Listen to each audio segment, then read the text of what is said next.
Menghadapi bencana di musim cuaca ekstrim saat ini, BPBD Kabupaten Pali kini telah menyiapkan sejumlah antisipasi. Salah satunya melakukan rapat koordinasi dengan TNI dan Polri dengan mendirikan posko tanggap darurat di sejumlah daerah yang rawan terjadi bencana alam.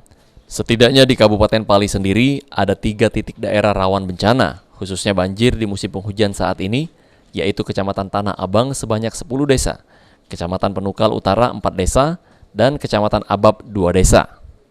Di BMKG bahwasanya akan berlangsung banjir dan longsor, itu Polri telah melakukan rapat koordinasi dan ditindaklanjuti dengan gelar pasukan dan peralatan. Pada intinya kami dari BPBD, TNI dan Polri siap untuk menanggulangi apabila terjadinya bencana. Peralatan kami sudah siapkan, personil juga sudah kami siapkan.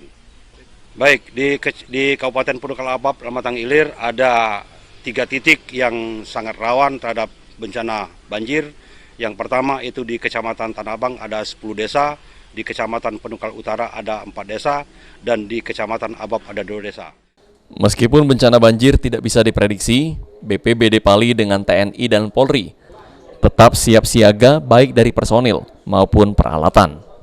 Aji, Pol TV.